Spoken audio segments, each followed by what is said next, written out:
In the previous episode, we joined Richard Fahey at the Goffs Breeze-Up Sales at Doncaster as he explained his strategy and eyed a Cotai Glory recruit to add to his string.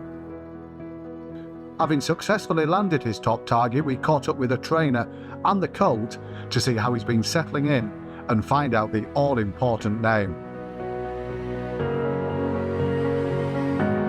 Richard, 2 months on since we saw you buy him at the Breeze-Up Sales, we've seen Powerful Glory working there. How's the last 2 months gone with him? To be honest, he's very laid back. He's a great ride, just gets on with his job. He eats his 3 square meals a day and never causes any problems.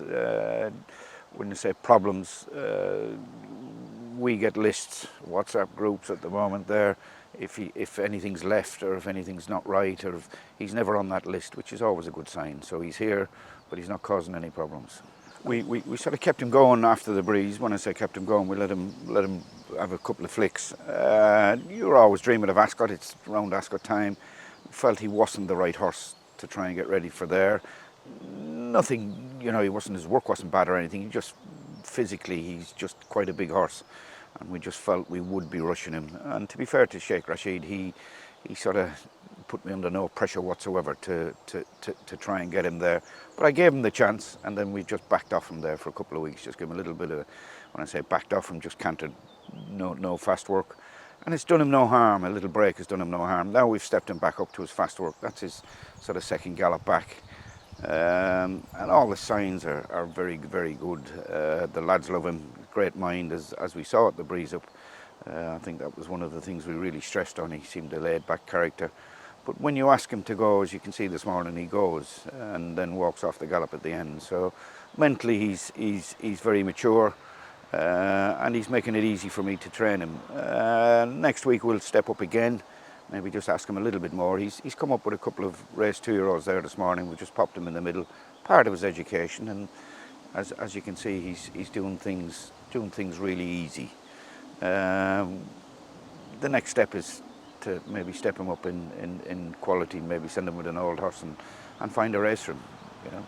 How close would that be? I mean, he's galloped twice. Do you have like time frames in mind? Yeah, look, it's hated with 2-year-olds because when you're stepping them up, this is where you get little chinks, maybe get a sore shin, or maybe, I'm not saying we stressed them this morning there, but they can get a cough, they can get things like that. So you can never pinpoint and say, this is what we're going to do and this is when we're going to run, because we are just stepping up, putting a bit of pressure on him, and it depends how he takes that. Whereas an older horse, a 4 or 5-year-old, they're all pros, you know, they're used to this routine.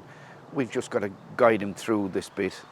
And as I say, next week we'll just ask him a little bit more, and if he took that well, it wouldn't be a shock if you could see him run the next 2 or 3 weeks. Richard, Breeze-Up horses are taught to run quickly for a few furlongs for this sales. People often talk about having to train the breeze out of them. Has that been the case with this fella? Most definitely not. He's not one that's been drilled. That's a bad word to use. But he sold himself as a quality horse, and we did like him, as you know. But he did a good time. But he wasn't, we felt, a horse that wasn't his D-day, if that makes sense. Roger sells a lot of winners, and Roger O'Callaghan, Talio stud, and he's minded him and treated him as a good horse, and not spoilt is another bad word to use, but he hasn't spoilt him. He's perfect where we are with him now, you know. And in terms of that racecourse debut, stalls work, and would you want to work him on grass as well before you took him to the racecourse? I'd like to get him away, but the beauty with the breeze horses, they've had the opportunities to be on grass. It's not a necessity. The ground has dried up quick. Trainers are worse than farmers, I'm afraid. It's either too soft, too fast, or just not very often too right.